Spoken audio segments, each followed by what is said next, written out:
QKZ has partnered once again with Bad Guy to release a new earphone. Now, this model they're calling it the Can. Actually, you can look or search for it by typing QKZ HBB Can.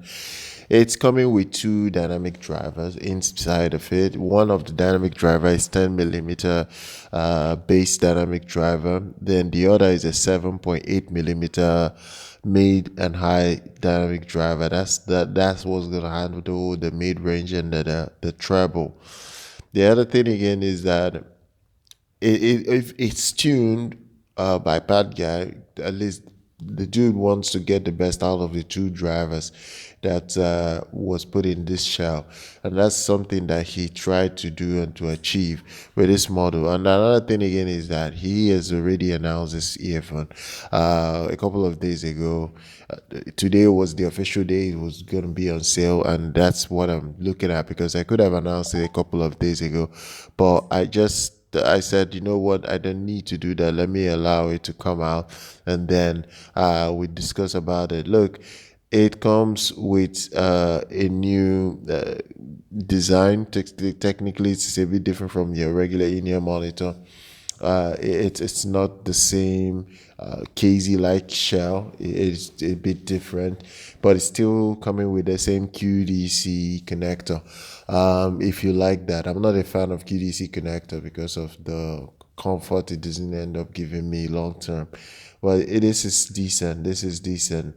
Another thing again is the detachable cable you have with it. So if the cable isn't good enough, you can easily upgrade it, and most people do end up doing that most of the time when they purchase these sort of products, these sort of earphones. They tend to want to change the cable, put something that they trust or something that they've used, and then leave it like that.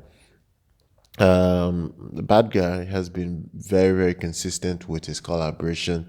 Whenever he makes an item, most people do rave about it. I think he is fantastic in this tuning department. So it's not everything he makes ends up in like it's not everything that they make that is the best. So it's just that when he tunes stuff, is really good. So that's one thing I do respect about his tuning in general. Another thing again is the build quality on it is solid. It is quite solid. Build quality from what I've seen already looks quite solid. It's definitely going to appeal to a lot of audiophiles. The design looks nice. I don't think a lot of people will have issue with this design.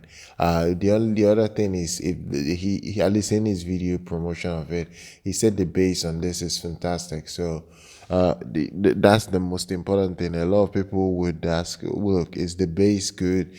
Is it going to satisfy us? So the bass on it is good.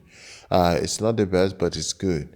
So look, I'm gonna drop details if you want to go ahead to check it out and see if it's a product that will suit your needs. And you know, $40 is not very much, but if your quality is there, I would say it's worth it at the end of the day. So subscribe to the channel, like our content. I'll see you guys very much next time.